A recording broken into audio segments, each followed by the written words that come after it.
suis la CEO de B-Angels, qui est un réseau d'investisseurs privés qui est actif partout sur la Belgique et également au Luxembourg. On est sur une certaine typologie de sociétés qui sont généralement innovantes avec un fort potentiel de croissance.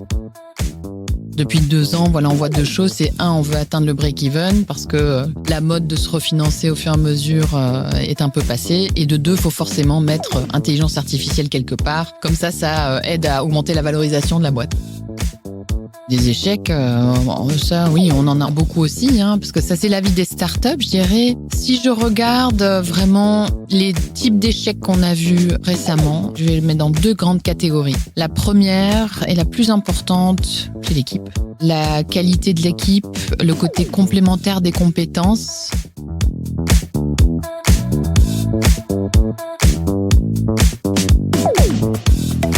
Les portraits de l'IA avec Leïla et Benoît.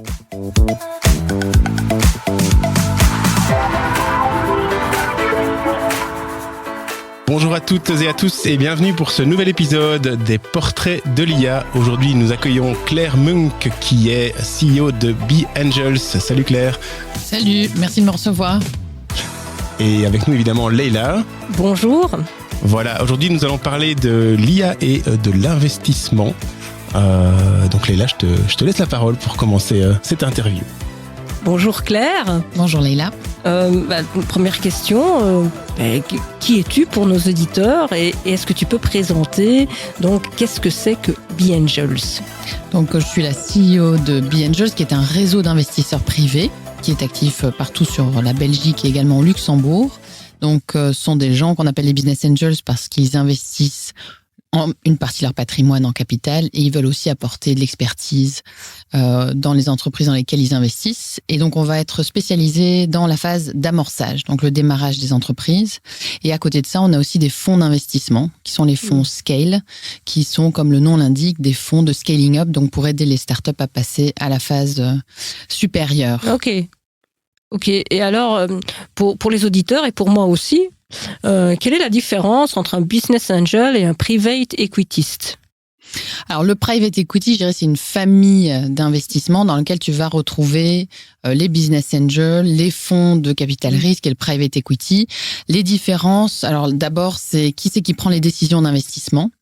Les business angels, ce sont des particuliers qui prennent leurs propres décisions d'investissement. Dans les fonds de venture capital et le private equity, tu as toujours des managers qui prennent les décisions pour des gens qui ont investi dans les fonds, qu'on appelle les limited partners, les actionnaires des fonds.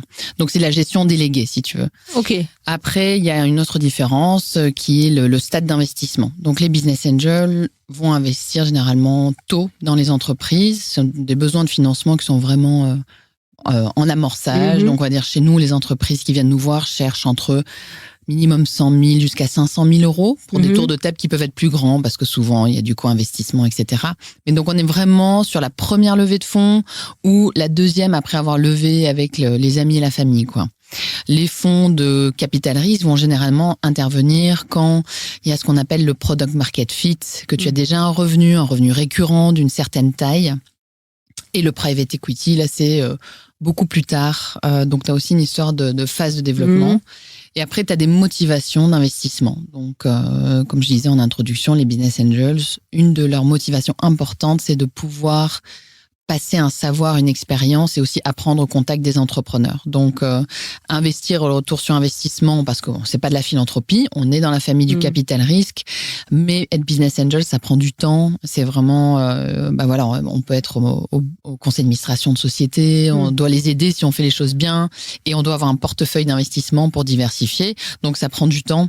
Mais les gens le font parce que ils adorent l'entrepreneuriat, l'innovation, et que c'est une façon pour eux de donner et d'apprendre. Donc, c'est pas juste un investissement financier. Genre, si moi, je veux devenir membre de Business Angels, je peux pas juste mettre X milliers d'euros sur la table et me dire, OK, je fais partie du truc. Je dois avoir des compétences spécifiques, peut-être Oui, alors si tu veux être business angel, oui, parce que c'est ce qu'attendent les entrepreneurs. Ils attendent que déjà tu investisses un certain montant et que tu t'investisses. Et à la limite, pour toi, c'est la seule façon de dérisquer ton investissement. C'est d'investir dans ce que tu connais, ce que tu comprends, parce qu'on investit tellement tôt. que voilà, c'est la seule façon de les risquer, c'est d'aider. Par contre, chez B-Angels, donc on a, comme je le disais, on a le réseau, on a des fonds d'investissement qui sont gérés. Et là, tu peux investir et voilà. Donc ça, c'est des fonds de scale-up, mais entre les deux, j'ai plein de petits fonds où là, les gens peuvent dire, bah voilà, j'ai pas le temps, mais je voudrais investir dans l'innovation. Et donc là, ils peuvent mettre des plus petits tickets que dans mes fonds d'investissement qui sont là un petit peu plus late stage. Bon, en fait, on a la spécificité de B-Angels, c'est qu'on a une palette de façons d'investir qui correspondent voilà, au profil des investisseurs, au patrimoine disponible. Est-ce qu'ils veulent être actifs? Est-ce qu'ils ont la possibilité d'être actifs ou pas? Et ça évolue au fil du temps. Donc, il y a des gens qui commencent chez nous complètement passifs. Et puis, bah voilà, à un moment donné, ils ont plus de temps et ils viennent et disent, bah voilà, maintenant, j'aimerais bien m'impliquer. Et donc, ils peuvent passer business angel actif. Et quel est le profil, alors, comme ça, d'un business angel, s'il en existe un? Je dirais que le très commun, c'est assez lié avec la thématique du podcast aussi, mais c'est l'innovation. En fait, c'est des gens qui sont très différents, finalement. Qui souvent se seraient pas rencontrés enfin je veux dire, c'est pas dans leur groupe de copains ou des choses comme ça. C'est des gens qui adorent l'entrepreneuriat. Quand ils viennent chaque mois chez B-Angels voir les pitchs, les 4 à 5 startups qui pitchent, c'est en fait c'est leur bulle d'optimisme, c'est leur bulle d'air frais parce qu'ils voient des jeunes ou moins jeunes entrepreneurs qui développent des nouvelles choses pour changer le monde, qui prennent des risques et eux ils sont prêts à prendre des risques avec. Donc ça c'est le très commun, c'est ça. Et après, je dirais, voilà, c'est des gens, la moyenne d'âge autour de 50 ans. On a le plus jeune business angel chez nous, doit avoir 18 ans, 19 ans. Ah oui. Okay. Et le plus âgé, je sais pas, 80. Pour dire quelque chose. Donc c'est ce qu'on essaie de faire, c'est aussi grâce à toutes ces formules, on peut intéresser des gens plus ou moins jeunes, comme je le disais, qui ont plus ou moins de patrimoine. Et puis on a aussi une formule où en fait il y a 10 à 20 personnes qui vont investir 20 000 euros pour dire le montant ensemble, mais ils vont être pendant une année, ils vont faire une sorte de formation à l'investissement dans les startups. Et donc, ils ont pendant 10 séances, ils voient les startups pitcher, puis après, ils ont une petite séance de débriefing avec leur coach, ils ont notre académie, puis se créent un petit portefeuille d'investissement. Et donc ça permet d'aller justement chercher des gens assez jeunes qui sont encore tous très occupés, mais qui ont envie d'apprendre. Ah, super. Donc, c'est B-Angels, c'est plus qu'un fonds, en fait. Donc, c'est vraiment. C'est beaucoup plus qu'un fonds. C'est vraiment je veux dire, un incubateur. Le mot n'est pas bien choisi, mais un réseau, un networking, un apprendre pour les investisseurs, en fait. Oui, exactement. Si tu veux le schématiser, on a 2 gros aspects. Le premier qui est la diversification de son patrimoine, mais investir dans les startups. Donc, on a une plateforme qui permet d'investir dans les startups et les scale-up via nos fonds. Mais le deuxième gros aspect, et là où on est vraiment, je dirais, unique, c'est l'aspect développement de compétences. Donc, vraiment, qu'on ait été tech entrepreneur et qu'on ait revendu sa boîte ou qu'on soit encore responsable M&A d'un grand groupe, quand on n'a jamais investi dans les startups, franchement, il y a beaucoup de choses qu'on ne sait pas. Et donc, nous, on a vraiment ce côté, on peut vous accompagner à comprendre quelles sont les opportunités et les challenges à investir dans les startups. Et c'est vous qui allez sur le marché chercher les investisseurs ou finalement on peut vous contacter et vous faites un screening Alors les deux, donc on va sur le marché, on travaille beaucoup avec des banques privées qui vont justement avoir généralement des profils. Alors, c'est souvent des profils entrepreneuriaux, aussi dans le mindset. Beaucoup de gens qui travaillent dans l'innovation, de près ou de loin. Donc, ils vont identifier chez leurs clients des gens qui leur disent, en fait, c'est très bien tous vos produits d'investissement là, mais si vous n'avez pas un truc où intellectuellement... mais c'est aussi où est-ce que je peux contribuer, où est-ce que je peux apprendre. Et donc, voilà, il y a pas mal maintenant de banques comme ça, donc tout ce qui est banque privée, gestion de fortune, qui vont dire, voilà, B-Angels, est-ce que vous avez pensé à venir voir ? Donc, on va travailler beaucoup avec des intermédiaires comme ça. Et après, on est aussi pas mal dans la presse. Il y a beaucoup d'investisseurs qui nous contactent comme ça. Et nous, on fait un screening dans le sens où on va essayer de qualifier le profil des gens. Et comprendre les motivations. Donc, par exemple, si tu viens me voir et que tu me dis, voilà, je voudrais être business angel, mais par contre, j'ai pas le temps et j'ai 10 000 euros, je vais dire, OK, tu vas aller vers le fond alors. Tu vas faire mon tracker fund ou un autre fonds. Okay. Parce que nous, on veut pas non plus que les entrepreneurs soient en contact avec des gens qui ont pas le temps et qui ont pas le patrimoine, je dirais. Parce que c'est lié. Plus tu investis de patrimoine, plus tu veux que la société réussisse. Bien sûr. C'est clair, oui. Donc, si t'as nous, c'est ce qu'on essaie de faire, c'est dire, les formules sont pas exclusives, hein. Il y en a qui sont business angel et qui mettent aussi dans les fonds. Ça dépend vraiment du profil. Donc, ce qu'on qualifie, c'est ça. Et après, tous les business angels ont une formation inclue dans le membership, avec 8 modules de formation qui couvrent tous les aspects de l'investissement dans les startups. C'est 8 modules donnés par nos business angels pour essayer d'être sûr qu'ils ont tous la même information. Même compréhension de ce qu'il faut faire, de comment ça fonctionne. Comment se comporter, c'est quoi être business angel, Okay. voilà. C'est super intéressant. Mais absolument, Leïla. Et on a que 15% de femmes, Leïla, donc on peut en parler si tu veux. C'est super intéressant. Et on est méconnus, voilà. On est méconnus, ça fait 25 ans qu'on est sur le marché. Ah ouais? Oui, je trouve encore. Alors en fait, pas Moi, méconnus. j'avais l'impression qu'on parlait beaucoup de B-Angels. Ouais, moi aussi. Alors, Peut-être oui. sur Bruxelles? Non, je pense que quand je veux dire méconnu, c'est peut-être mal connu. Donc on est beaucoup de gens pensent savoir ce qu'est B-Angels, mais c'est parce que B-Angels c'est une marque qui existe depuis 25 ans, qui a pris pas mal d'ampleur aussi parce que le marché des business angels il y a 25 ans, il n'existait presque pas. Donc maintenant, tout le monde parle de business angel, d'investir dans les startups, mais bon, c'est pas quelque chose qui était commun avant. Mais il y a 25 ans, par exemple, on ne pouvait investir que des sommes qui étaient quand même importantes, en direct. Et donc, il y a plein de gens qui savent pas, que non, en fait, on peut faire ça. On a des trackers, on a des formules où on apprend, on a des formules où on soutient les étudiants entrepreneurs pour les incubateurs, et on a des fonds de scaling up, etc., etc. Génial.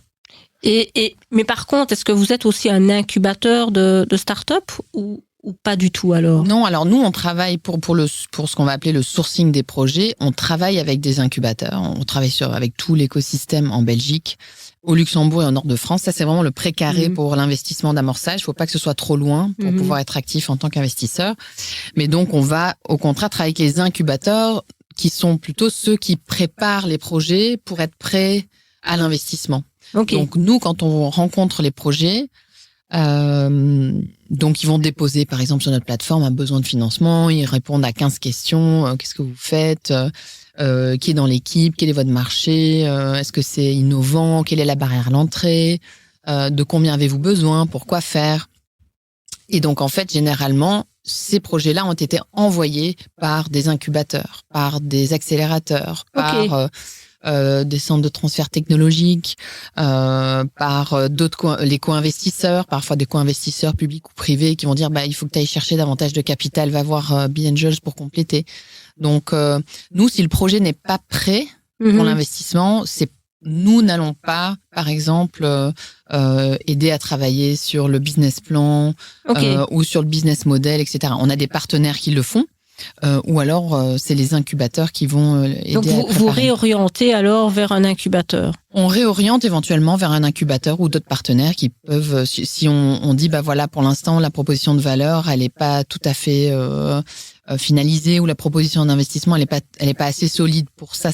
Donc on essaie de donner un maximum de feedback et on essaie de dire telle et telle organisation qui pourrait t'aider et quand t'es prêt reviens quoi. Ok, intéressant. On va continuer à approfondir le sujet. Et du coup, tu as déjà répondu en partie à la question. Mais comment alors identifiez-vous quels sont les critères où vous dites tiens, cette start-up-là, c'est intéressant d'investir? Alors pour les business angels, donc pour revenir à la typologie des investisseurs qui sont dans le réseau, et ça c'est important, mais c'est vrai pour le capital risque. Le risque individuel pris pour chaque investissement est quand même très important. Et donc ça veut dire que le retour potentiel sur investissement doit être important. Donc on est sur une certaine typologie de sociétés qui sont des sociétés qui sont généralement innovantes avec un fort potentiel de croissance. Donc on dit souvent qu'en Europe il y a que 5 à 10% des entreprises qui vont jamais avoir besoin de capital risque. Le reste devrait pouvoir se financer par du financement bancaire. Le capital risque, c'est vraiment pour des sociétés, elles viennent nous voir parce que elles ont démarré, elles voient qu'il y a une traction, elles ont besoin de financement. Les banques ne vont pas pouvoir les financer parce qu'elles n'ont pas de capacité de remboursement, parce qu'elles n'ont pas de revenus encore. Et les fonds de capital risque vont souvent dire, là c'est trop tôt, on peut pas regarder. Donc déjà, dans la dans la typologie des sociétés, l'innovation est très importante et le côté scalable, potentiel de croissance. Et donc, par rapport au type de société qu'on va présélectionner, parce que peut-être juste pour rappeler le process chez nous, les sociétés déposent en ligne, puis ça vient en interne, et puis ensuite on a une présélection en interne, on regarde déjà certains critères, et puis après on a des comités de sélection sur lesquels il y a des business angels chez nous toutes les 2 semaines, où on va écouter les entreprises sélectionnées pendant 7 minutes, et puis on pose 7 minutes de questions-réponses. Et donc on va regarder d'abord la qualité de l'équipe perçue. Donc, peu importe le secteur dans lequel la société se trouve, on investit tellement tôt qu'en gros, on investit dans une équipe et on prend le premier risque avec eux pour voir si dans 12 à 18 mois, ils ou elles ont réussi à faire ce qu'ils disaient. Et donc ça, c'est vraiment le plus important. Le côté innovant, est-ce que c'est un MeToo? Est-ce qu'on l'a déjà vu? Un copycat? Le côté, comme je disais, le scalable, est-ce que c'est vite duplicable, est-ce que la mise à l'échelle est compliquée? Donc il y a tous ces aspects-là, et après il y a plutôt les aspects sur la proposition d'investissement. Est-ce que le montant recherché est raccord avec le plan imaginé, et est-ce que la valorisation de la société paraît raisonnable eu égard au stade de développement? Donc ça, c'est un petit peu ce qu'on va regarder. Mais le côté vraiment innovant est important. Voilà, est-ce qu'on apporte une solution? C'est quoi ta définition d'innovant? C'est quelque chose qui ne s'est pas encore vu? C'est quelque chose qui, sur un marché, fonctionne, mais peut-être qui n'existe pas en Belgique ou... Oui, ça peut être l'innovation technologique, évidemment, mais ça peut être une innovation dans les business models ou dans la façon dont on met quelque chose sur le marché. Absolument. Donc, alors nous aussi, on est agnostique en termes de secteur pour la communauté pour tout ce qui est investissement par les business angels. Pourquoi? Parce qu'on a une communauté de 500 investisseurs privés aujourd'hui qui ont des profils divers et variés et ils s'intéressent à tout. Donc ça, c'est un peu notre force aussi. Il y a que 2 secteurs qu'on ne fait pas, qui sont l'ORECA et l'immobilier. Mais sinon, on va regarder de tout. Notre spécialité, c'est en fait le segment le stade de développement. C'est vraiment là, peu importe en fait, c'est ça qui est important. Donc c'est cross-secteur. C'est cross-secteur. Et cross-innovation technologique. Exactement. Et après, pour mes fonds d'investissement, là, le 3e qu'on est en train de lancer, on va être sur tout ce qui est transformation digitale, Web3 et Clean Tech. Mais donc voilà, on est plutôt spécialisé dans une phase d'investissement que dans un certain type d'innovation chez B-Angels et chez Scale également. Et c'est plutôt des boîtes qui promeuvent des produits, je veux dire, matériels, ou c'est plutôt justement tout ce qui est dématérialisé, data, IA, ce genre de choses? Il y a un peu de tout. On a un peu de tout. On est plutôt sur tout ce qui est SaaS. C'est ça, beaucoup de digital, évidemment. Après, on a parfois quelques produits, mais c'est pas la grande majorité. Mais on a un petit peu de hardware. Après, ça peut être hardware aussi, donc bien de consommation. Voilà. Donc, évidemment, c'est beaucoup quand même de SaaS qu'on voit, des plateformes. Ça marche toujours autant. Alors, je ne sais pas si ça marche toujours autant, mais il y a toujours autant d'entrepreneurs qui veulent en lancer, ça c'est clair. Et donc du coup, forcément, puisque il y a beaucoup d'investissements dans les SaaS, forcément, il devrait y avoir beaucoup d'investissements dans l'intelligence artificielle, puisque ça fait un peu partie du même écosystème. Et on voit qu'avec la générative IA, surtout aux États-Unis, il y a d'énormes investissements qui sont réalisés. C'est incroyable les montants qui sont alloués à ce type d'intelligence artificielle. Est-ce qu'on voit ça aussi en Europe pour l'instant? Et en particulier, est-ce que tu sens cette tendance-là chez B-Angels? Alors, ce qu'on voit comme tendance, je dirais, c'est que on a toujours un slide où il y a quelque chose sur l'intelligence artificielle, pas forcément identifié, parce que je crois que ça fait partie d'une mode et que je dirais depuis 2 ans, voilà, on voit 2 choses. C'est on veut atteindre le break-even parce que la mode de se refinancer au fur et à mesure est un peu passée. Et de 2, faut forcément mettre intelligence artificielle quelque part. Comme ça aide à augmenter la valorisation de la boîte, quoi. Tu vois ça comme une mode ou comme quelque chose qui peut durer dans le temps? Non, bien sûr que ça peut durer dans le temps parce que c'est un sous-jacent. Enfin voilà, de toute façon, c'est une réalité technologique qui va ne faire que s'amplifier. Moi, je parle plutôt dans les propositions d'investissement. C'est pas toujours clair, si tu veux, d'un point de vue de l'investisseur, vraiment.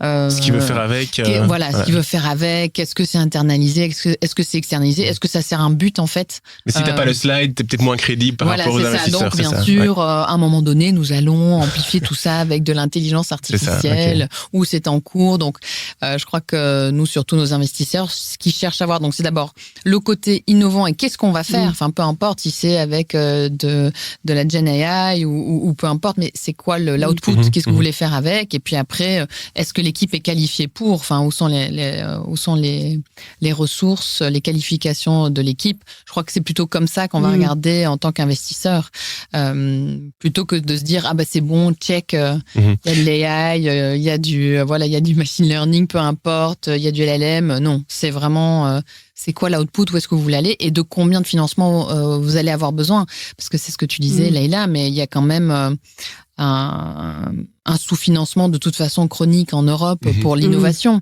en Belgique, mais en Europe, donc c'est pas du tout les mêmes écosystèmes. Donc oui, c'est ça. C'est vrai qu'aux États-Unis, on voit, enfin, il y a une force d'investissement qui n'a rien à voir avec ce qu'on peut faire en Europe. Et donc, pour les entrepreneurs, ça peut être frustrant. Mais bon, les investisseurs, quand ils investissent, ils veulent savoir qui derrière va pouvoir réinvestir pour amener cette boîte à la prochaine étape, et encore derrière, et encore derrière. Et en Belgique comme en Europe, il y a des trous dans cette chaîne de financement. Okay. Donc du coup, le risque, il peut être plus important si tu ne sais pas qui est là pour la prochaine étape. Parce que en tant qu'investisseur privé, ok, tu fais le début, tu vas réinvestir peut-être une fois, mais à un moment donné, la société, elle va avoir besoin de montants. Tu peux plus suivre en tant qu'investisseur privé. Donc, il faut des fonds structurés qui puissent prendre le relais. Et puis, quand ces fonds-là ont investi derrière, enfin voilà, on parle toujours d'une problématique du financement de la croissance en Europe. Et pour tout ce qui est intelligence artificielle, tout ce finalement accélère les transformations de société. Il faut avoir ce financement disponible. Et puis, il faut aussi la mentalité. Et la mentalité, elle est aussi diamétralement opposée. Je pense en Europe, dans beaucoup de pays, avec les États-Unis, il faut pouvoir prendre des risques et en fait assumer ces risques, qu'on va investir dans beaucoup de choses qui vont pas marcher. C'est le fondamentaux du capital risque. T'as des chiffres là-dessus, à la grosse louche, combien de boîtes arrivent à percer par rapport à leurs objectifs initiaux versus celles qui, à un moment déclinent et stop? On est quoi, dans 15-20% qui fonctionnent ou... Mais après, alors moi j'ai des chiffres sur les taux de survie, par exemple. Si on dit toujours une entreprise, une start-up, à 50, on a 50% qui seront plus là, par exemple, ou même à 3 ans. Oui. Chez B-Angels, par exemple, on est à 85% de taux de survie après 5 ans. Ce qui est quand même beaucoup. Ce qui est très bien. Mais c'est parce que, voilà, donc tu as une présélection et que les investisseurs aussi sont patients, sont là, ils sont formés pour savoir que ça prend du temps. Quand tu investis dans quelque chose... je vais pas dire qu'il n'existe pas, mais où tu dois trouver ton marché, ça prend du temps. Et donc souvent, nous, ce qu'on voit, c'est que c'est compliqué les 5 premières années, le temps qu'on trouve le marché.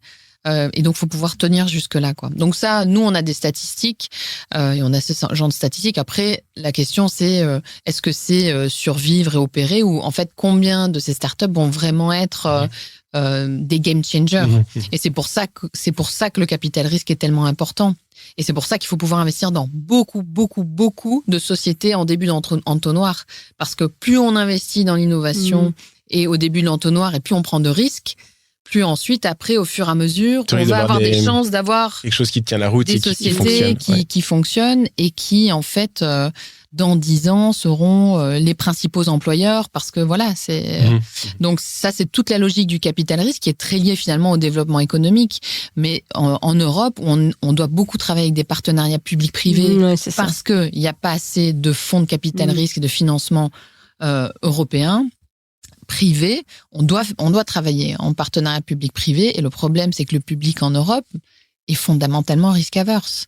Donc, en fait, ils veulent soutenir l'investissement dans l'innovation, mais il y a quand même maintenant, et on le sait, il va y avoir des problèmes de ressources quand même au niveau de tous ces financements, en tout cas l'Union européenne. Ressources, tu veux dire des gens qui peuvent mener ce genre de projet, ne serait-ce ou que de budget. De budget au niveau du Fonds européen d'investissement, etc. Enfin, il commence à y avoir des soucis ils doivent aussi faire des choix, évidemment. Et puis après, il y a le fait des investisseurs publics de dire, est-ce qu'on investit dans des fonds pour soutenir l'écosystème, parce qu'il faut qu'ils aient la capacité, et on est obligé d'aller chercher le public pour augmenter la taille des fonds, pour investir davantage. Mais finalement, je trouve qu'on a beaucoup de ces investisseurs publics dans différents pays qui se rendent pas compte que c'est pour l'écosystème qu'on le fait. C'est pas pour être un fonds de capital risque comme les autres en demandant du rendement et en ayant peur de la faillite. Sinon, il faut pas le faire. Mais il faut le faire.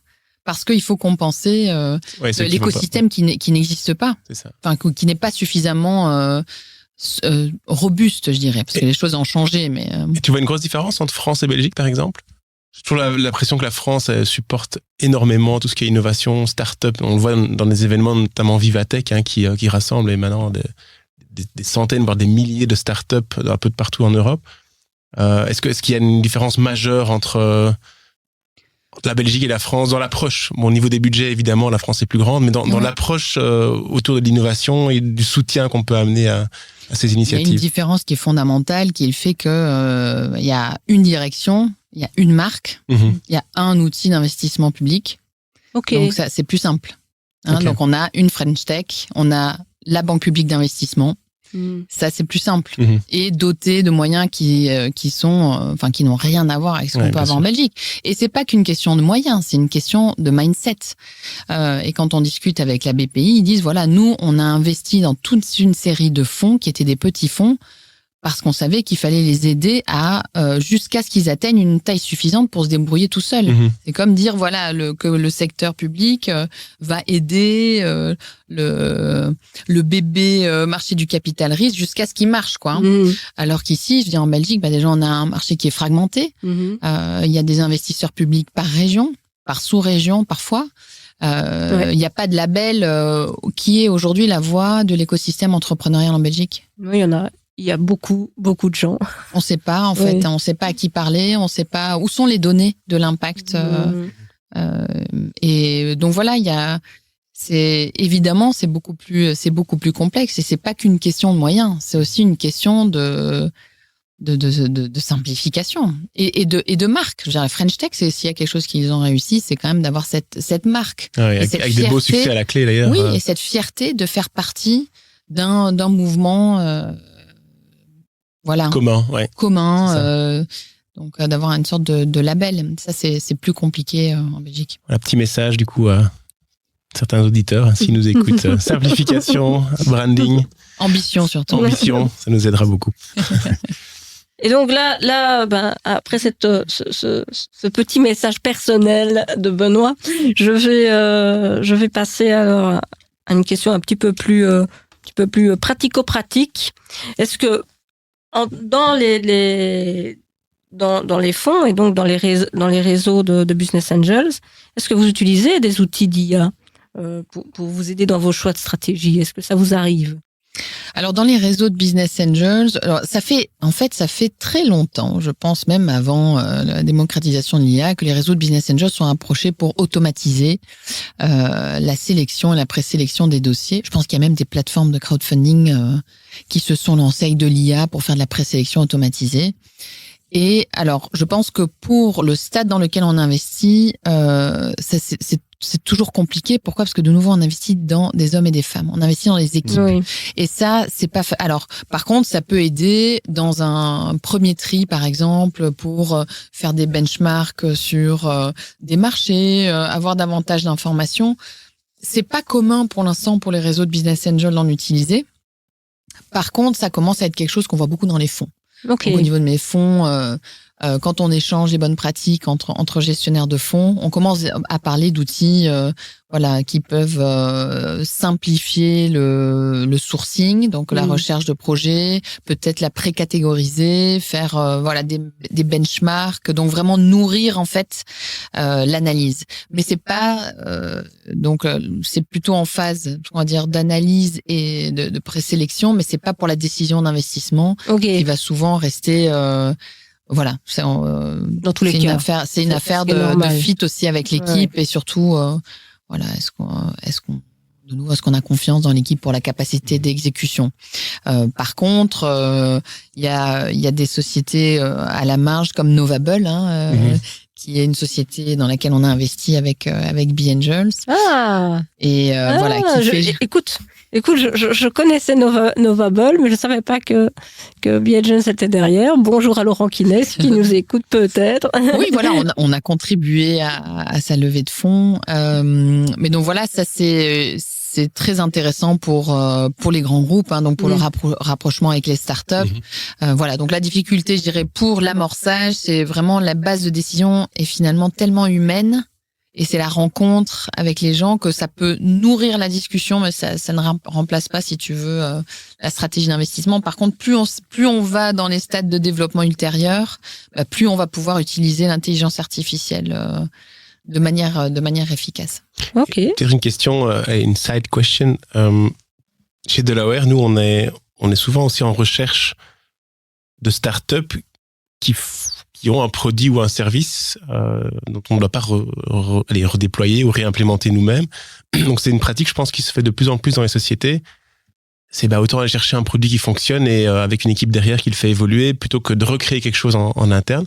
Est-ce que vous aidez aussi les startups à se mettre en contact avec les sociétés sur le marché, ou ça finalement c'est leur rôle, c'est leur boulot et c'est à eux de gérer? Et quels sont les mécanismes qui existent justement pour favoriser cet échange, s'ils existent, et si c'est quelque chose que vous faites?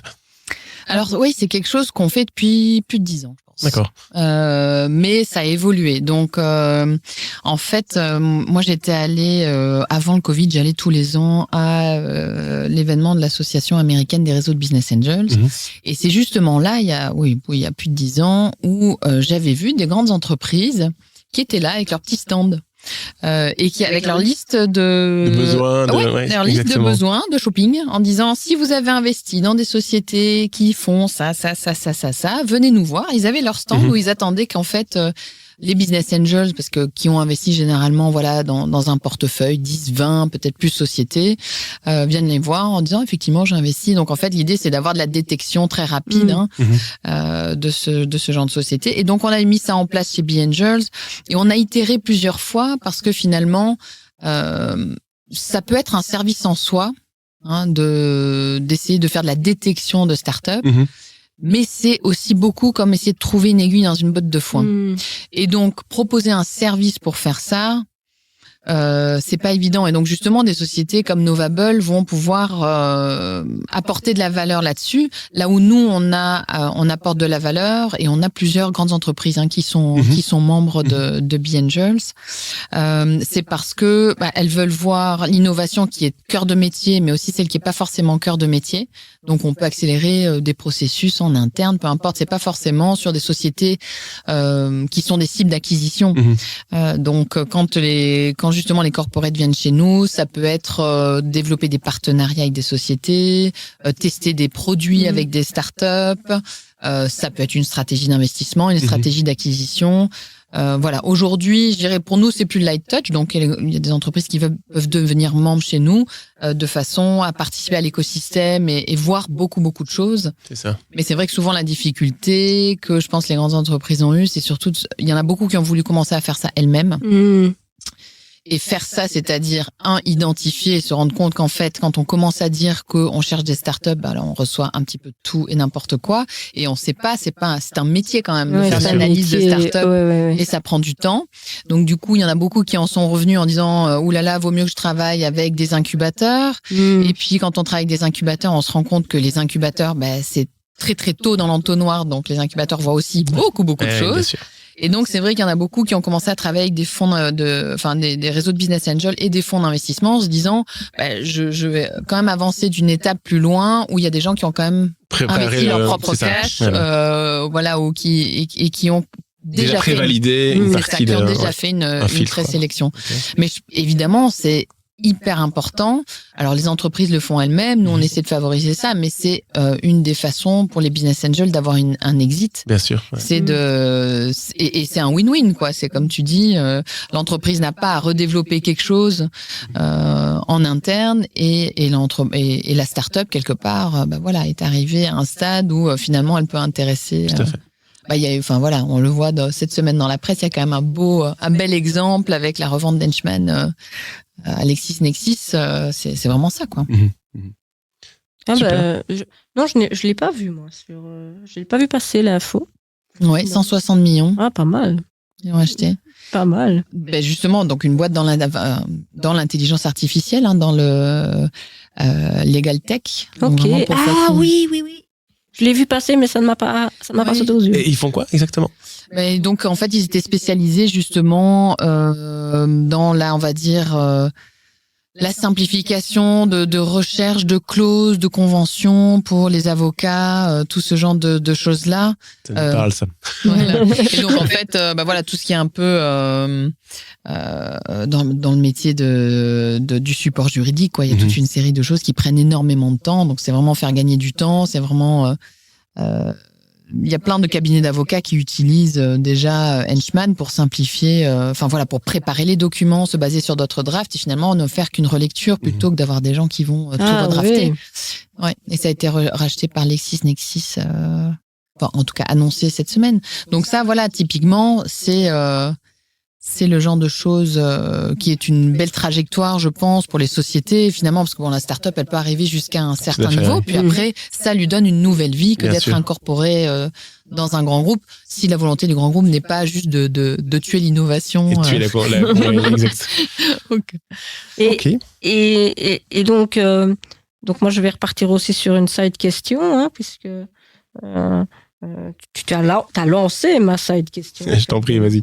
Donc, est-ce que vous mettez en place certaines mesures spécifiques pour encourager des pratiques éthiques ou éco-responsables dans ces startups que vous financez?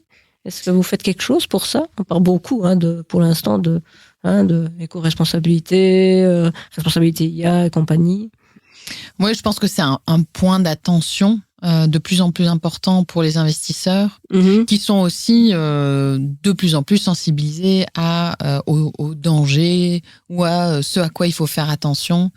Alors nous, de nouveau, on n'est pas spécialisé dans l'impact, ou on n'est pas spécialisé dans l'IA responsable, mais de toute façon, je pense que la responsabilité, c'est de la pérennité. Donc en fait, je pense que naturellement, les investisseurs, les business angels souvent vont rejoindre le conseil d'administration pour participer à la gouvernance. Je pense que quand on travaille des technologies comme l'IA et que on va gérer énormément de données, il y a toutes les questions de la protection des données, de savoir d'où viennent ces données, de savoir si c'est bien géré en interne. Donc toutes ces questions vont se poser, je dirais, au niveau gouvernance. Toutes les questions de responsabilité, parce que finalement, c'est lié à la pérennité de la société. Et donc, au plus tôt on met en place des choses pour s'assurer que les choses sont bien faites, et au plus on a de chances que la société puisse se développer de manière confortable et saine, quoi. Et moi, je rajoute une couche sur cette question. Je sais qu'il y a des outils qui existent, notamment pour faire un assessment de tout ce qui est sustainability pour les sociétés, parce que c'est des critères qui sont fortement pris en compte par les banques, notamment pour comme des raisons... Rinomi qui est passé chez nous. Voilà, exact. Mais est-ce que tu penses que les aspects justement éthiques de l'IA, on va arriver à ce même genre de choses? Donc, si t'as pas une société qui est cotée suffisamment haute pour les respects, le respect de certains critères éthiques, notamment de l'IA, en fait, tu vas être déclassé automatiquement parce que ton potentiel est à risque finalement. Est-ce qu'on pourrait arriver vers ça? Est-ce que tu as déjà vu des choses qui vont dans ce sens-là, des investisseurs qui se disent « Oula, c'est de l'IA, mais j'ai pas de garantie que derrière ce soit fait proprement, donc en fait, j'investis pas là-dedans. » Et donc, est-ce qu'il y a des outils qui vont se développer, tu penses, qui vont permettre de faire un assessment de ce genre de pratiques ou de critères? Qu'il y ait des outils qui vont se développer, ça j'en suis sûre, pour essayer de développer des nouvelles normes. Je pense que évidemment il y a des avantages parce que on était toutes les deux à l'événement de la French Tech. Il y a beaucoup d'aspects sur la souveraineté numérique, donc je pense que de toute façon les gouvernements vont s'en emparer parce que tout simplement, c'est une question stratégique. Donc, je suis sûre qu'il y a toute une série d'innovations et de nouveaux produits qui vont émerger pour pouvoir faire en sorte qu'on est compliant, compliant à ça. Maintenant, il faut voir vraiment quelle est la réalité de ça. Enfin, je veux dire, j'ai une comparaison un peu débile, mais c'est comme le PEB ou quoi que ce soit. Je veux dire, enfin, quel est est-ce qu'in fine, on est là pour... il y a évidemment des aspects stratégiques, mais quelque part, si c'est juste pour remplir des cases, pour que des gens puissent dire c'est bon, j'ai vérifié, tout va bien, je pense pas qu'il y ait énormément d'intérêt. Donc il faut faire, je pense qu'il faut faire attention que ça serve vraiment des intérêts qui sont stratégiques et utiles et qu'on n'est pas juste là pour créer une nouvelle couche d'intermédiaires qui vont nous mettre un tampon ISO ou Veritas sur l'innovation. Alors qu'en fait, ça va juste être remplir des cases et qu'on va pas vraiment aller au fond du problème. Le fond du problème, c'est d'où vient la donnée, où est-ce qu'elle est gérée, comment est-ce qu'elle est financée, où sont les sources de financement, qui finance les fonds, qui finance l'IA, quoi. Donc, c'est ça qui est important. D'où vient l'argent? C'est vrai, ça. Mais qui finance tous ces fonds américains, là, où ils vont chercher tout cet argent? Voilà. Qui finance, qui sont... Je pense que ça, c'est peut-être intéressant, c'est de dire qui sont les actionnaires des fonds qui financent l'IA. Voir où est-ce qu'ils sont basés. Alors après, on peut se poser des questions qui sont d'ordre géopolitique et stratégique, quoi. Mais donc voilà. Donc je pense que c'est un petit peu... c'est à double tranchant parce que je pense qu'effectivement, on aime beaucoup normer et mettre des ISO et des labels Veritas, etc. Et c'est important parce que ça fait monter en gamme des professions, des industries, des produits, etc. Mais je ne sais pas s'il y a suffisamment de maturité aujourd'hui dans la maîtrise de pour aller déjà vers là. Pour vraiment aller déjà vers là, quoi. Ok, c'est clair, merci. Alors, revenons un peu à Be-Angels. Et est-ce que tu peux nous partager un succès retentissant pour il y a déjà eu 2-3 là que tu as mentionné avant. Déjà, on a mentionné 2-3, mais un succès dont tu voudrais nous faire part. Oui, alors j'y ai pensé plus dans la préparation, dans la thématique de ce podcast, mais donc je trouve que la puissance de l'IA, nous on l'a vu dans une société comme Musimap, société liégeoise à la base, mais je trouve qu'il est une très belle histoire parce que à la base c'est un musicologue qui pendant 20 ans va catégoriser des genres de chansons, des genres de musique. De manière manuelle jusqu'à ce qu'un jour, en fait, l'intelligence artificielle permette de donner une ampleur sans précédent à ce travail-là. Donc, de créer des catalogues, de pouvoir catégoriser de manière, des quantités de catalogues astronomiques, de pouvoir catégoriser les émotions que les gens ressentent dans la musique, et donc de travailler avec des majors américaines. Et puis voilà, c'est une société qu'on a revendue à une société qui s'appelle Utopia en Suisse, qui agrège les métiers de la musique dans la valorisation des droits et autres. Ils ont fait beaucoup de choses. Mais donc, je trouve que c'est une chouette... c'est une société qui illustre quelque part et qui est devenu le fondateur. Une histoire de passion. Qui est devenu le fondateur. Il est toujours dans le coin, mais c'est toujours ça a été, c'est une société qui donc a été revendue avec il y a une partie qui est repassée dans la nouvelle société. La société a suivi son cours, quoi. Okay. Quand ça passe dans d'autres mains. Voilà. Mais donc voilà, ça c'est intéressant. On a aussi investi dans Evidence. Je pense que vous connaissez peut-être. Oui. Donc c'est ça, les applications, je trouve, sont intéressantes. On a investi dans Rubix aussi, qui est dans la fintech.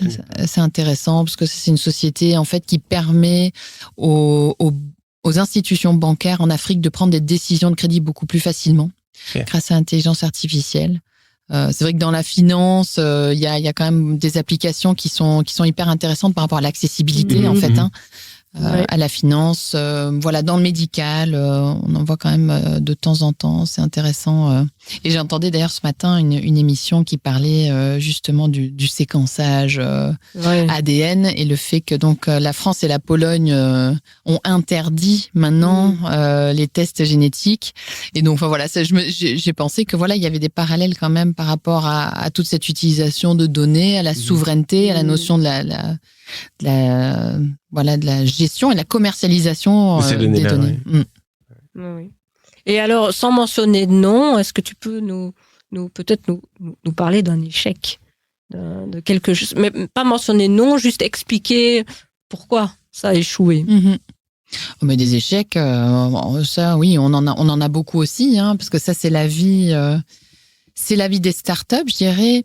Si je regarde vraiment les types d'échecs qu'on a vus récemment, je vais les mettre dans 2 grandes catégories. La première et la plus importante, c'est l'équipe. Donc, on en revient à ça. La qualité de l'équipe, le côté complémentaire des compétences. Est-ce qu'ils arrivent bien à travailler ensemble, etc. Et c'est lié aussi avec des questions de gouvernance. Donc, le niveau de transparence dans les données qu'on va partager. Et parfois, c'est pas mal intentionné, mais on veut un peu trop garder pour soi. Et finalement, on a un conseil d'administration qu'on n'a pas vraiment envie de mobiliser.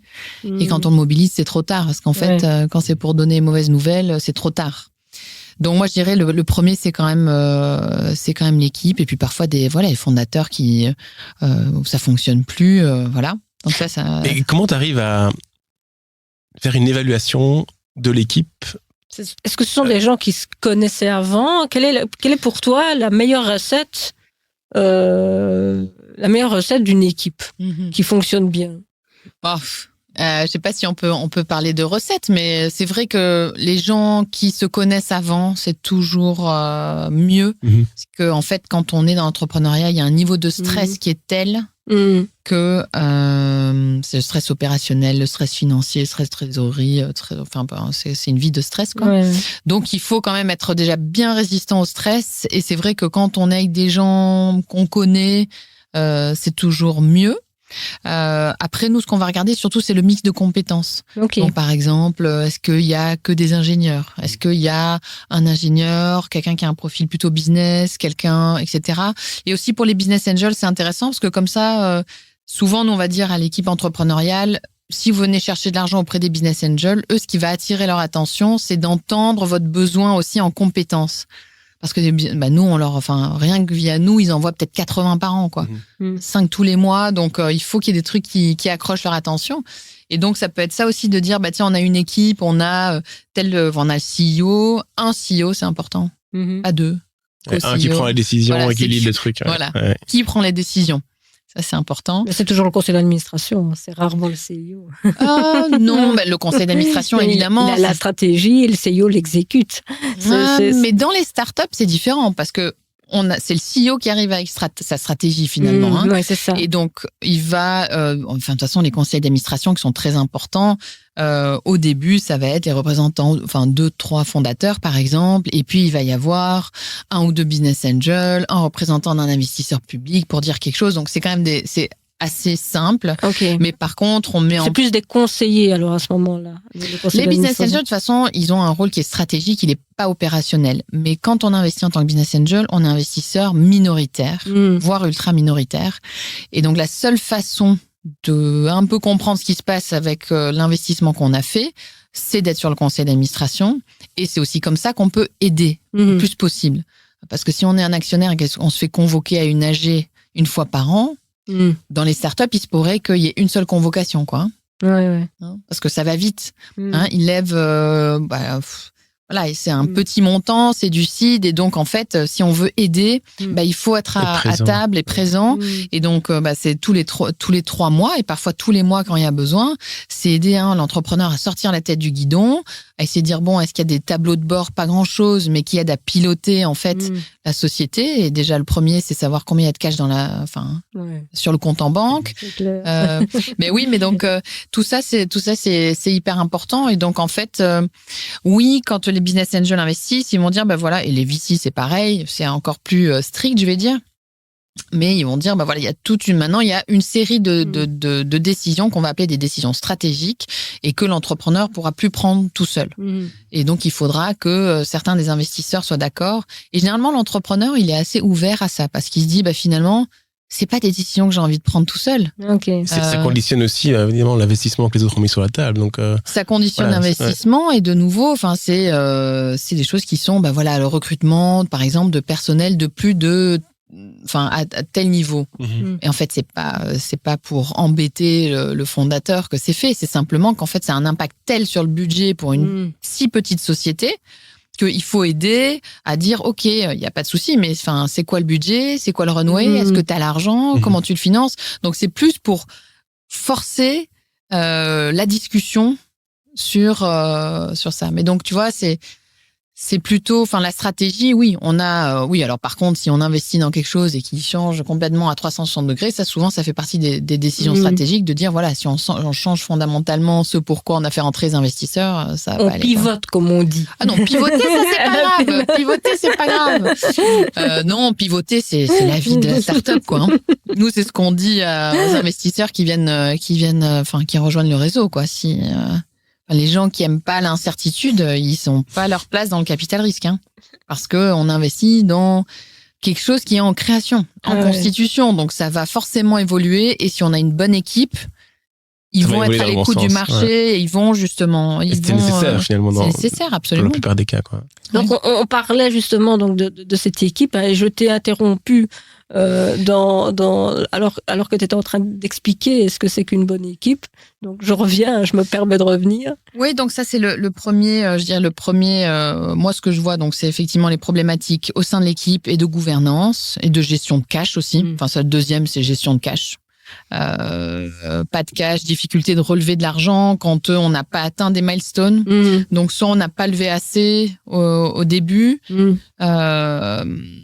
Et c'est un peu un manque peut-être de stratégie financière, soit on est obligé de se remettre sur le marché alors qu'on n'a pas vraiment avancé. Donc ça c'est compliqué. Donc et puis en particulier les 2 dernières années, le marché du financement est beaucoup plus avec le Covid. Alors le Covid, non, ça c'était très bien. Ça a été très bien. Le Covid, nous on a fait des années records chez B-Angels parce que justement les gens avaient plus de temps. Ils pouvaient plus partir en vacances, donc ils avaient davantage d'argent disponible. Et puis puis surtout, en fait, nous on a eu beaucoup de monde qui voulait investir, soutenir l'économie belge. Donc nous on a recruté 200 personnes en 2 ans. Parce qu'il y a des gens qui ont dit j'ai lu l'écho et apparemment vous continuez vos activités, apparemment vous continuez à soutenir les entrepreneurs, et donc comment je peux aider, qu'est-ce que je peux faire? Et donc ils avaient le temps disponible mentalement, l'intérêt et le cash. Donc ça c'était bien. Mais non, depuis 2022, c'est la guerre en Ukraine. Ah oui, c'est ça.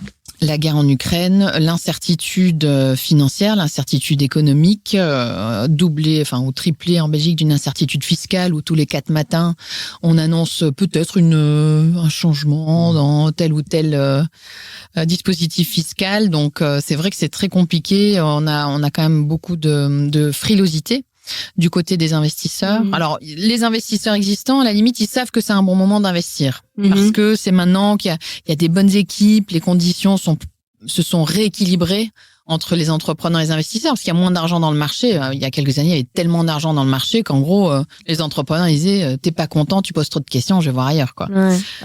Oui. Ah oui, mais c'est sûr. C'est là que tout le monde c'est à ce moment-là que j'aurais dû faire quelque chose. Oui, je sais pas. Après, je pense que c'est hyper. Je pense que les meilleurs entrepreneurs prennent le temps de bien choisir les bons investisseurs. Donc ça c'est super important.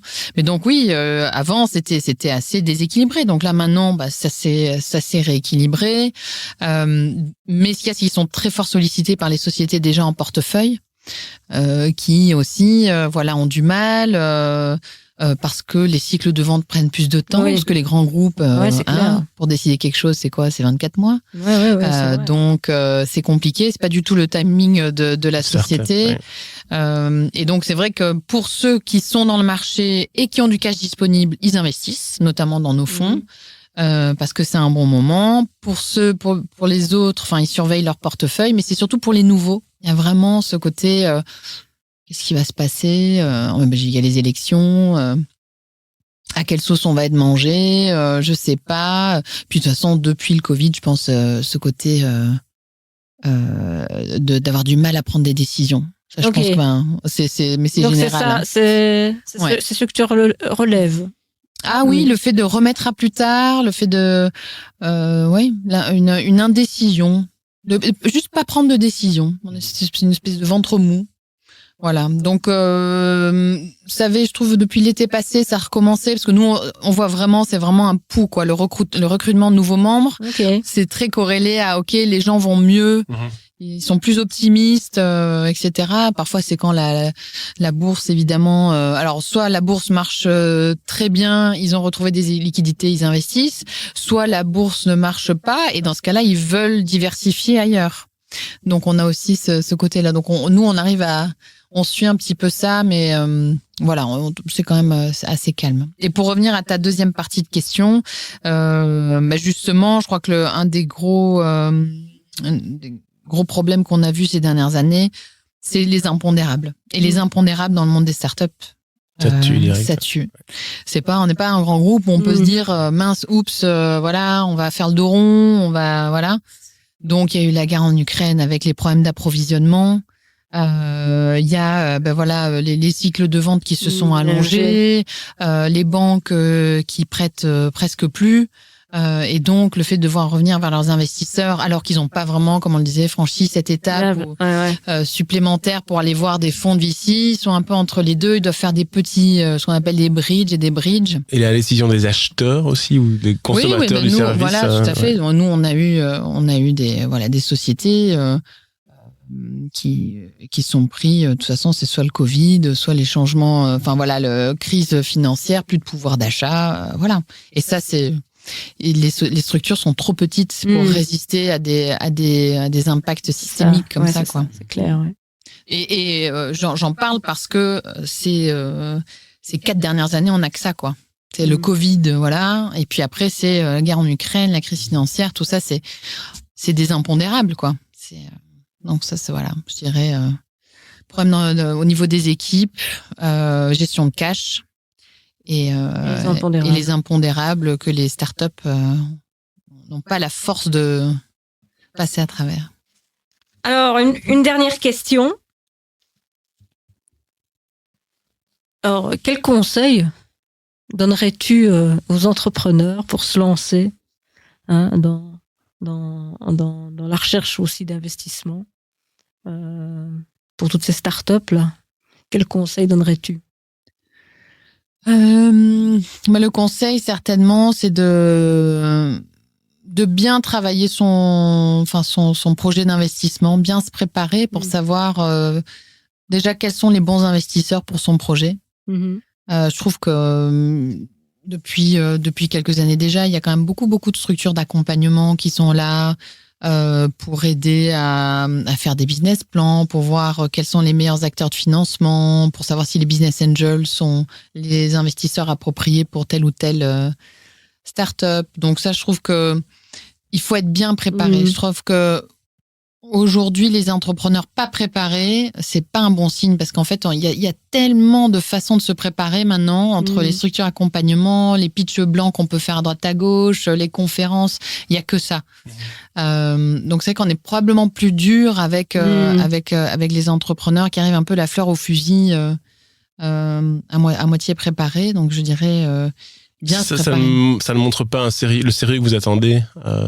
Au vu des opportunités que tu peux développer, c'est ça. Moi, ce que je dis toujours, c'est que ce qui est génial, c'est que voilà, il y a de plus en plus de gens qui veulent être entrepreneurs.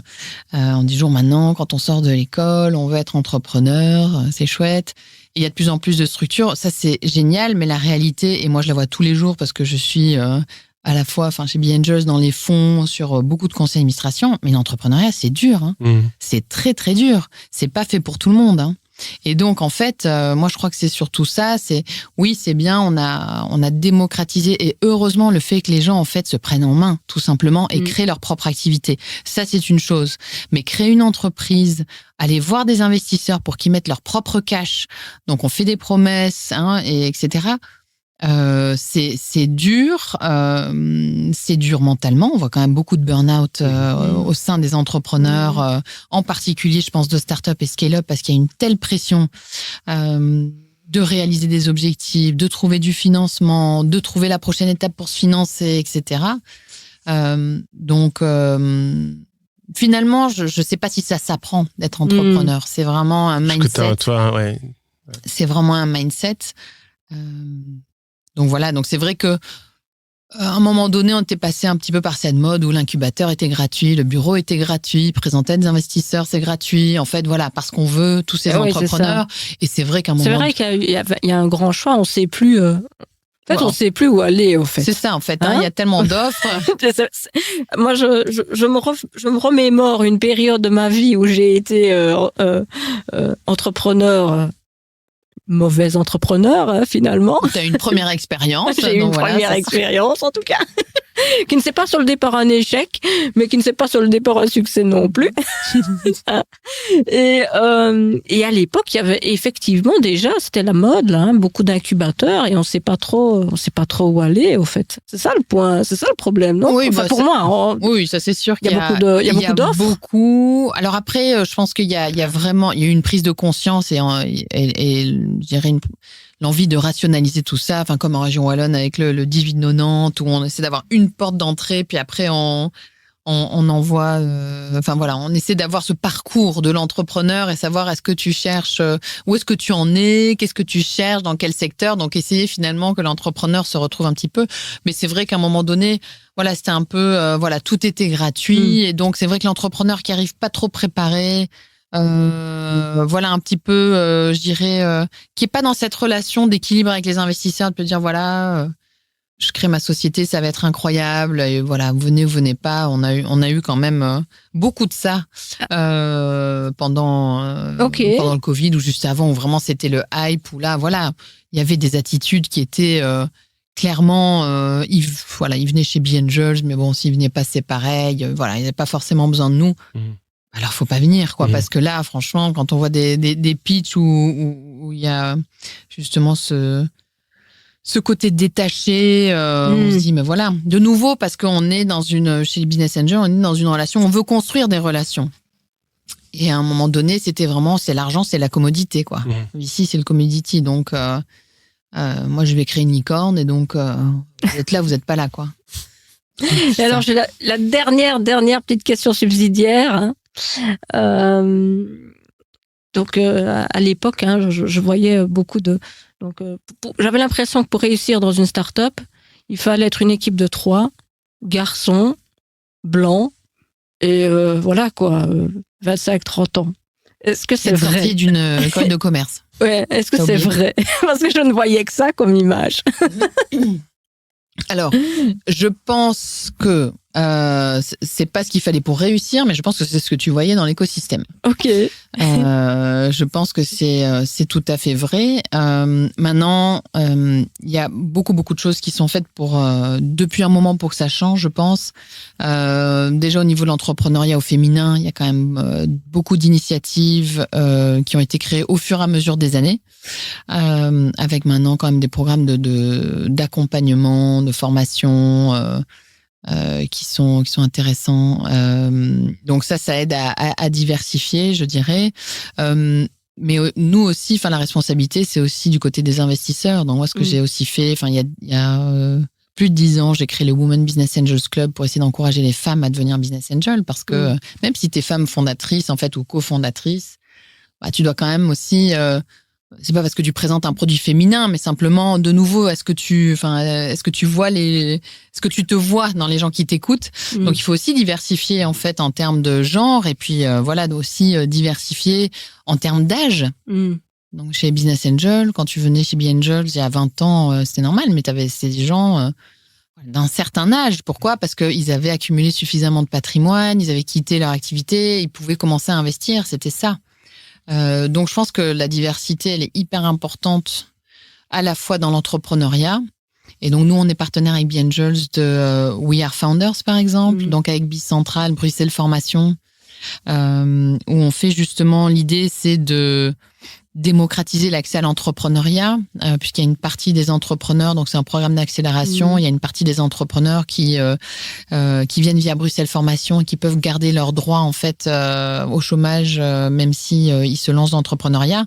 Ça, par exemple, mais ça permet en fait à d'autres personnes, parce que effectivement, c'est pas donné à tout le monde de prendre des risques. C'est plus facile de prendre des risques quand t'as de quoi les quand il y a paraît si jamais. Quand il n'y a papa-maman derrière. Ouais, quand il y a papa-maman derrière ou quand il y a une famille pour soutenir. Donc, je pense qu'il y a des initiatives comme ça. On est aussi partenaire de High Her avec Loubna Asgoud et maintenant Juliette Malherbe à Bruxelles, où là, je crois que c'est vraiment l'aboutissement des années de discussion avec Loubna. On disait toujours que les femmes n'étaient pas suffisamment préparées pour rencontrer des investisseurs, avaient souvent manqué d'informations, de compétences sur les aspects financiers, donc ça les desservait. Donc c'est toute une académie justement pour les femmes entrepreneurs, pour qu'elles rencontrent différents types d'investisseurs, qu'elles sachent parler la langue de l'investisseur.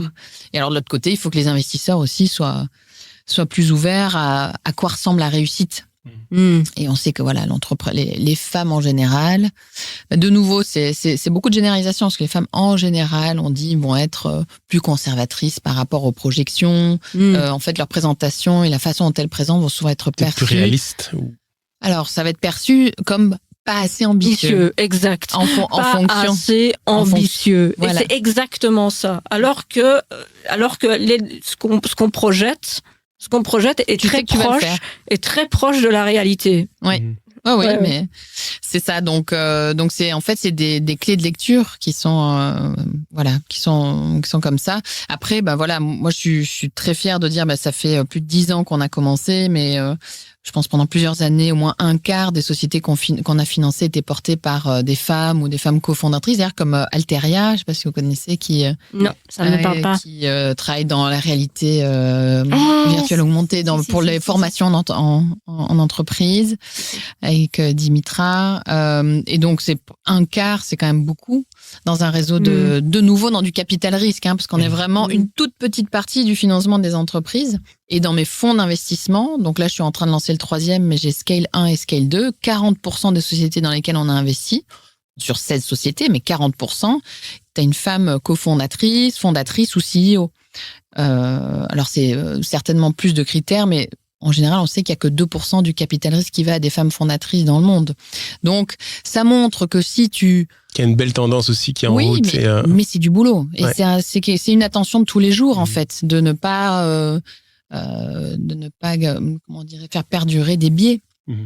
Et donc, d'aller chercher le plus large possible au niveau des entrepreneurs, d'aller chercher le plus large possible au niveau des investisseurs. Mais c'est pas évident. Ni de diversifier dans les entrepreneurs, ni de diversifier dans les investisseurs. Donc, je trouve que c'est possible quand on a des programmes spécifiques ou quand on travaille en groupe, quoi. Voilà, avec des groupes où on amène un groupe qui vient s'intégrer, pas une personne, un groupe. C'est vrai.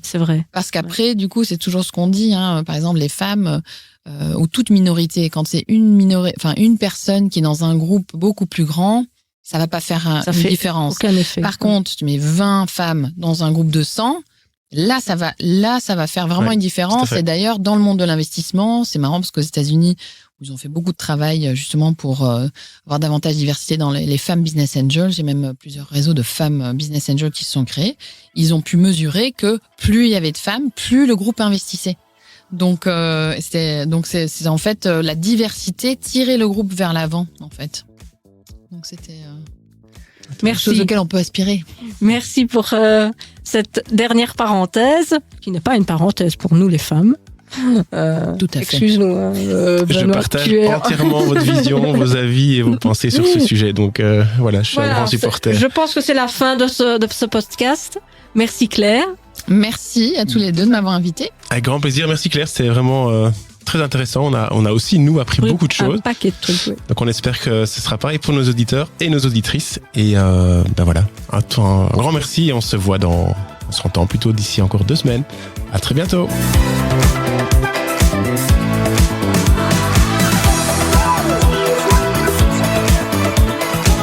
Merci d'avoir écouté cet épisode jusqu'à la fin. Si vous l'avez apprécié, n'hésitez pas à le partager à vos amis, à votre famille et à vos collègues.